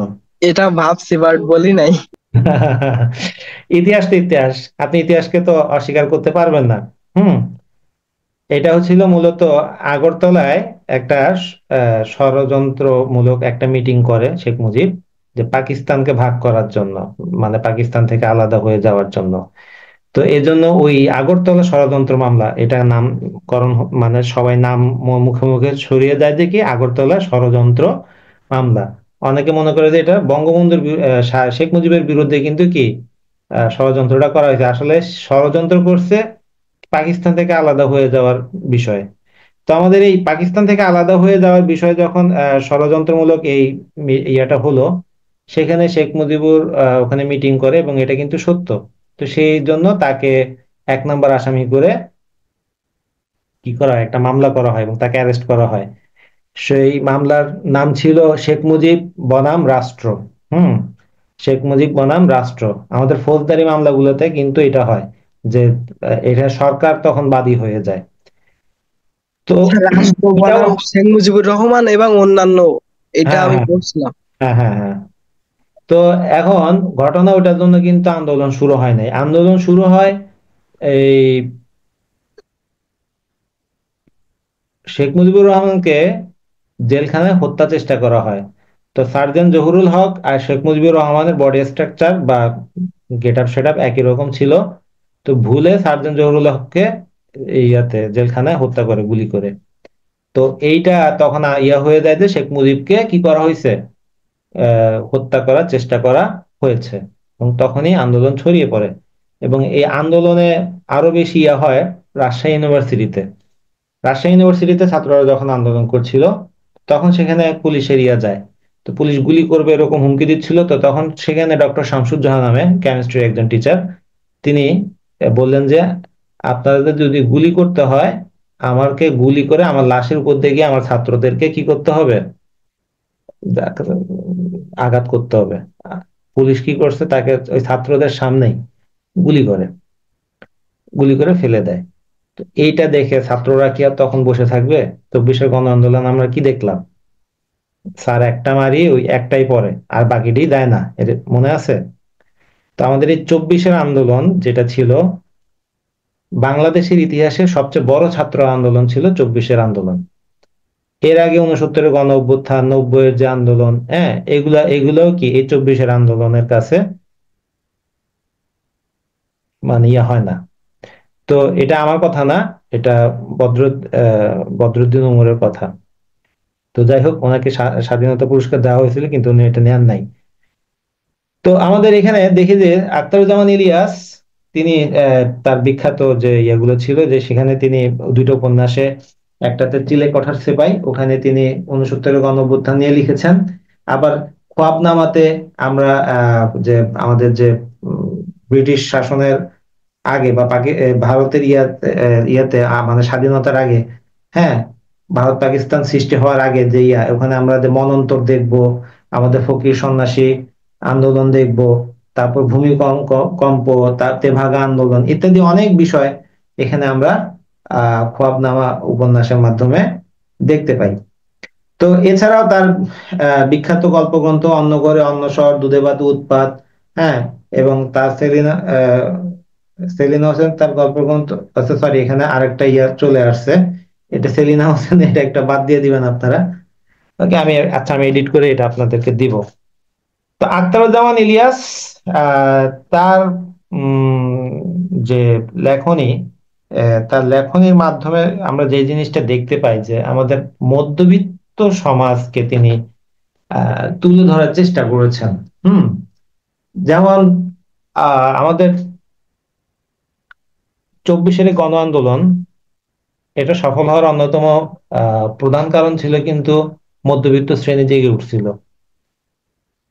উচ্চবিত্তরাও জাগে নাই, শ্রমজীবীরাও জাগে নাই, জাগছে কারা? মধ্যবিত্ত। তো এই মধ্যবিত্ত জীবনে নুন আনতে পান্তা ফুরায়, হ্যাঁ, তারা উপরে সুন্দর করে গেট আপ সেট আপ নিয়ে বের হয়, কিন্তু পেটে ভাত নাই। পেটে খিদে নিয়ে ঢেকুর তুলে। এই যে যে একটা সমাজ, এই যে এদের কথাগুলো আমরা কিন্তু স্পষ্টভাবে আখতারুজ্জামান ইলিয়াসের লেখনীতে উঠে আসতে দেখি। পাশাপাশি ইতিহাস, রাজনৈতিক যে বিষয়গুলো, হ্যাঁ, সেই চিন্তাগুলো আমরা আমাদের মনোবাস্তব, সমাজ বাস্তবতা ইত্যাদি আমরা আখতারুজ্জামান ইলিয়াসের লেখনীতে পাই। আখতারুজ্জামান ইলিয়াসের পরে আসে কে? আবু ইসাহাক। আবু ইসাহাক মাদারীপুরের ছেলে, বর্তমানে তিনি এটা একটু ডিটেলস লিখলাম কারণ আমার তো অরিজিন মাদারীপুরে। আহ, এখানে আমার বাবা মাদারীপুরে ছিলেন। ওকে, তো বাবা এখানে বান্দরবনে চলে আসেন, আর্মিতে ছিলেন, আর্মিতে এখানে থাকা অবস্থায় রিটায়ার্ড করেন, রিটায়ার্ড করার পর এখানে তিনি ব্যবসা পাতি শুরু করে এখানে আমরা সেটেল হয়ে যাই। আর বিলিভ মি অর নট, আমি বান্দরবনের বাইরে গিয়ে থাকতে একদমই ভালো লাগে না। আমার কাছে বাংলাদেশের সবচেয়ে সুন্দর জায়গা বান্দরবন। এটা শুধু আমার কথা না, সবার কথা। আমি অন্যান্য অনেকে সিটিতে যাওয়ার চেষ্টা করে, এই করে, আমার একদমই ভালো লাগে না, আমার বান্দরবন স্যার আমার একদমই ভালো লাগে না। জি স্যার, কিছুদিন আগে স্যার বান্দরবনে ঘুরতে গেছিলাম স্যার। আচ্ছা, কবে? এই স্যার রমজানের 1 সপ্তাহ আগে স্যার। আচ্ছা আচ্ছা, তাহলে তো আলীকদম থেকে ইয়াতে একবারে হ্যাঁ, কেমন লাগলো বান্দরবান? নদী পথটা অনেক সুন্দর ছিল স্যার। না, আলীকদম থেকে যখন দোসরি বাজার পর্যন্ত যাই স্যার, মনে হয়েছে স্যার যে আমি হাতটা বাইরে রাখে যাইলে মনে হয় ভালো হতো স্যার।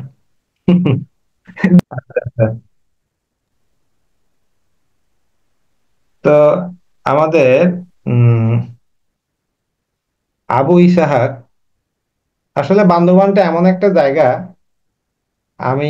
আমরা মাস্টার্সে একটা ট্যুর দিয়েছিলাম, মাস্টার্স আমাদের অনেক জায়গায় গিয়ে যাই, তার ভিতরে আমরা অনেক বান্দরবানে আসে। তো আমার বন্ধুদের সবার একটা কমন ইয়া ছিল যে বান্দরবানের ইয়েটা ছিল সবচেয়ে সেরা, মানে বান্দরবানের ট্যুরটা। তবে এখানে কিছু সমস্যাও আছে।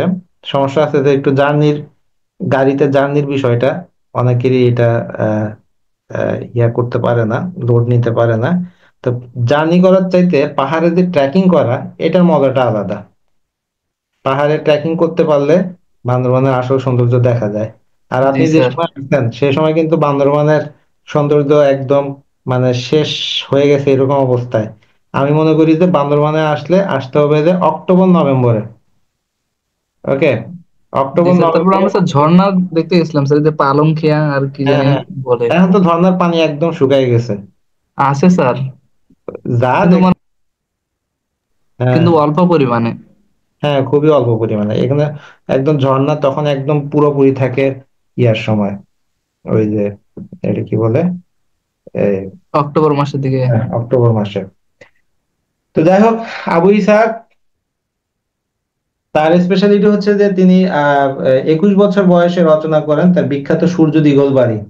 এই সূর্য দিগল বাড়িতে আমরা সামাজিক কুসংস্কার, আমরা এখানে যে সমাজপতিদের যে ইয়া থাকে, কুসংস্কারের ভর করে অনেকের জীবনটা ইয়ে হয়ে যায়, নষ্ট হয়ে যায়, এই সেগুলো আমরা এখানে সামাজিক উপন্যাস হিসেবে বিখ্যাত সূর্য দিগল বাড়িটা দেখবো। এই সূর্য দিগল বাড়ি নিয়ে কিন্তু একটা মুভিও হয়েছিল, হ্যাঁ, ববিতা সেখানে অভিনয় করে। আবার তার তার বিখ্যাত আরো দুইটা গল্প হচ্ছে মহাপতঙ্গ এবং যোগ।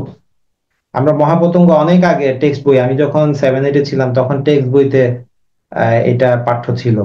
যোগটা এখন আছে কিনা আমার জানা নাই হাই স্কুল লেভেলে। তো মহাপতঙ্গের যে আহ, গল্পটা এরকম যে দুইটা চড়ুই পাখি তারা গল্প করতেছে যে এরকম মানুষের এরকম ইয়া, তো বিমান থেকে বোমা ফেলে, হ্যাঁ, মানুষের বিভিন্ন কথা বলে, মানুষ কেন এভাবে পৃথিবী ধ্বংস করে ফেলতেছে। এবং একটা সময় বিমান থেকে বোমা ফেলার কারণে সেখানে ওই চড়ুই পাখির যে ইয়াটা থাকে সে মারা যায়। তো এই মানুষের যে এই যে বিভৎসতা সেটা নিয়ে এসে এই গল্পে এখানে লিখেছে। আর যোগ গল্পটার বৈশিষ্ট্য হচ্ছে এখানে দেখতে যায় বাবা ছেলে পাট তুলতে যায়, পাট তুলতে গেলে ওখানে পাটের পানির ভিতরে ডুব দিয়ে পাট কাটতে হয়, তো সেখানে যোগ ধরে। তো যোগ ধরলে কিন্তু এখান দিয়ে রক্ত পড়া বন্ধ হয় না।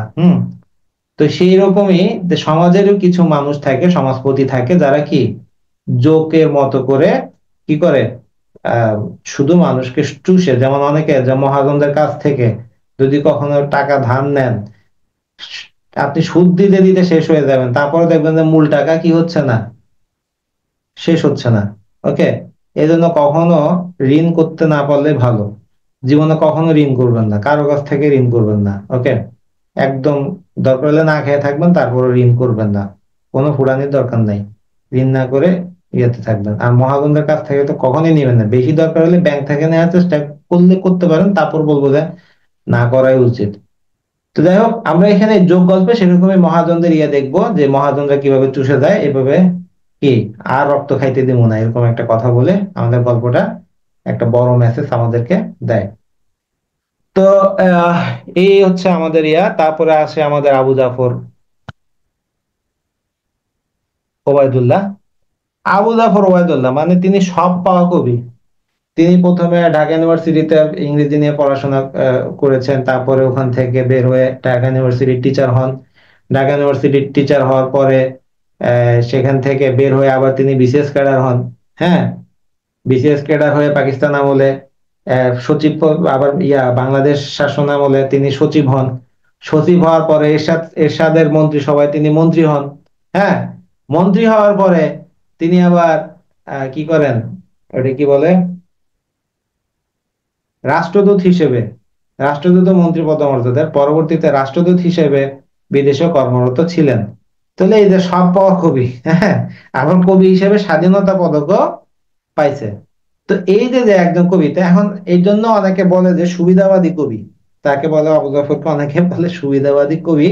মুক্তিযুদ্ধের সময় তিনি দেশে ছিলেন না বা ইয়েতে ছিলেন না, দেশের বাইরে ছিলেন, কিন্তু একজন ফ্যাসিলিটি যা যা দরকার তিনি সবকিছুই কিন্তু তিনি কি পেয়েছেন। তার সম্মানও পেয়েছেন, টাকাও পেয়েছেন, ক্ষমতাও পেয়েছেন। ওকে, আবার কবি হিসেবে স্বীকৃত পেয়েছেন। তো অনেকে একটু ক্ষুব্ধ তার উপরে এই বিষয় নিয়ে। আমাদের বাংলাদেশের যত কবি আছে সব কবিদের ভিতরে একমাত্র কবি হচ্ছে আল মাহমুদ, কবি আল মাহমুদ, যিনি একমাত্র অস্ত্র হাতে যুদ্ধ করেছেন। আর কোন কবি কিন্তু অস্ত্র হাতে যুদ্ধ করেন নাই। তো এই বিষয়টা আমাদের মাথায় রাখতে হবে। এখন কিন্তু বর্তমান অনুযায়ী এই আল মাহমুদ এবং ফরুক আহমেদ, এই দুইজন কবি নিয়ে আপনারা ভালো করে স্টাডি করবেন। এই দুইজনের কবি থেকে প্রশ্ন আসার সম্ভাবনা খুব বেশি, কারণ এদের এই দুজনকে বেশি অবহেলা করা হয়েছে আওয়ামী লীগ টার্মে। তো যাই হোক, আবু জাফর ওবায়দুল্লাহ তার যে বিখ্যাত কিছু কবিতা, যে আমি কিংবদন্তির কথা বলছি। হ্যাঁ, এই কিংবদন্তি মানে কি, যে অনেক একটা বড় যেটা প্রচলিত হয়ে আসতেছে সেটাকে বলা হয় কিংবদন্তি। আমি কিংবদন্তির কথা বলছি, আমি আমার পূর্বপুরুষের কথা বলছি, যার পিঠে রক্ত জবার মতো ক্ষত ছিল। তিনি পলিমাটির, তার করতলে পলিমাটির সৌরভ ছিল। এভাবে বাংলার কবিতাকে তিনি নিয়ে গেছেন একটা অনন্য ইয়াতে, তার বিখ্যাত কবি তো তার স্পেশালিটি হচ্ছে যে 50-এর দশকে বা আমাদের মুক্তি ইয়াতে ভাষা আন্দোলনের সময় তিনি বাংলা ভাষার পক্ষে লিখেছেন। সরকারি আমলা হওয়ার পরও তিনি কবিতার মাধ্যমে দেশের প্রতি তার দায়িত্ববোধ পালন করেছেন। এখন প্রশ্ন আসতে পারে যে তিনি কেন যুদ্ধ করলেন না? তিনি যুদ্ধ করেন নাই, আসলে যুদ্ধ করে সবাই তো অস্ত্র হাতে যুদ্ধ করতে পারে না। যে যে যেটা পারে না, আমি তার হাতে এখন আমি মনে করেন এখন যদি এই যে যে আম, একজন আমাদের আহ, ই একজন যে অস্ত্র, তাকে সারা জীবন অস্ত্র হাতে নাড়াচাড়া করছে, তাকে যদি কবিতা লিখতে দিই, সে কবিতা লিখতে পারবে না। এখন যে কবিতা লিখছে, তাকে আমি কবিতা দিয়েই তার অবদানটা নিরূপণ করব। যে যেটা পারে। এখন মেসিকে যদি আমি ক্রিকেট খেলতে দিই, সে কিন্তু ক্রিকেট খেলতে পারবে না। পারবে? তা আমি যদি এখন সাকিব আল হাসানের সাথে মেসিকে তুলনা করি, তাহলে তো হবে না। আমি যদি কোহলির সাথে ম্যারাডোনার তুলনা করি, তাহলে তো হবে না। তারা নিজ নিজ ক্ষেত্রে অবদান রেখে গেছে, তারা তাদের কাজের মাধ্যমে অবদান রেখে গেছে। আবু জাফর ওবায়দুল্লাহ ঠিক তেমনি তার দায়িত্ব পালন করেছেন, এবং তার লেখনীর মাধ্যমে। তো তার বিখ্যাত যে কবিতাগুলো আছে, তার ভিতর অন্যতম হচ্ছে সাত নূরির হার। এই যে সাত নূরির হার কবিতাটা প্রায় পরীক্ষাতে আসছে, আবু জাফর ওবায়দুল্লাহ লেখা কবিতা সাত নূরির হার। এবং বৃষ্টি ও পুরুষের, সাহসী পুরুষের জন্য প্রার্থনা, এটা তার আরেকটা বিখ্যাত কবিতা। তো সাত নূরির হার। আর আমি কিংবদন্তির কথা বলছি, এই কবিতাটা বিশাল একটা কবিতা, ইন্টারমিডিয়েটে এটা পাঠ্য আছে। এই জন্য আমি আপনাদেরকে বলি সবসময় যে ইন্টারমিডিয়েটের বইটা আপনারা ভালো করে পড়বেন। ইন্টারমিডিয়েটের বইতে যে পাঠ্য যেটা আছে, হ্যাঁ, পাঠ্যগুলো যা যা আছে সেগুলো যদি ভালো করে আপনার পড়া থাকে, তাহলে কিন্তু আপনি অনেক পরীক্ষাতে অনেক কিছু কমন পাবেন। আমাদের এই যে আহ, গত কয়েকটা বাংলা পরীক্ষাতে আমরা বাংলার যে ইয়েগুলো আছে, সেখানে স্পষ্ট দেখতে পাচ্ছি যে ইন্টারমিডিয়েটের বইটাকে ফলো করা হচ্ছে। এবং সেখানে ইন্টারমিডিয়েটের বই থেকে কিন্তু অনেক প্রশ্ন আপনাকে কি কমন পাবেন। তো এই জন্য আপনি এত কিছু না পড়ে ইন্টারমিডিয়েটের বইগুলো কালেক্ট করে সেখান থেকে যে কি বলে কবিরা আছে, তাদের যে লেখাগুলো আছে, হ্যাঁ, সেই লেখাগুলো, সেই কবিতাগুলো আপনারা ভালো করে আহ পড়বেন। তাহলে দেখবেন যে অনেক কিছু আপনারা কি কমন পেয়ে যাবেন। তো এখানে আমাদের আবু জাফর ওবায়দুল্লাহর আরেকটা বিখ্যাত কবিতা আছে, যেটা হচ্ছে যে আহ ওই যে মাগো, ওরা বলে, হ্যাঁ, আহ, এই যে যে কুমড়ো কুমড়ো ফুলে নুয়ে পড়েছে লতাটা, কোনো এক মাকে, যে কবিতা, বিখ্যাত একটা কবিতা কিন্তু, হ্যাঁ। এই কবিতা আমাদের ভাষা আন্দোলনের প্রেক্ষাপটে লেখা। আবার আমি কিংবদন্তির কথা বলছি, সেই কবিতাটা লেখা হয়েছে আমাদের পুরো বাঙালি জাতির যে ইতিহাস, ঐতিহ্য, সবকিছু এখানে উঠে আসছে। তো ঢাকা বিশ্ববিদ্যালয় থেকে ইংরেজিতে অনার্স মাস্টার্স করেও তিনি বাংলা সাহিত্যে বিশাল একটা অবদান রেখে গেছেন তার এই কবিতার মাধ্যমে। তো এই হচ্ছে আমাদের আজকের ক্লাস। তো এখন আহ আমার অনেক ইচ্ছে যাব বান্দরবানে স্যার। ইনশাল্লাহ আসেন, বান্দরবান আসলে কল দিয়েন, দেখা হবে ইনশাল্লাহ। তো আজকের আমরা এই কবিতাগুলো আমরা আলোচনা করলাম। এখন যদি আপনাদের কোনো প্রশ্ন থেকে থাকে, প্রশ্ন করতে পারেন।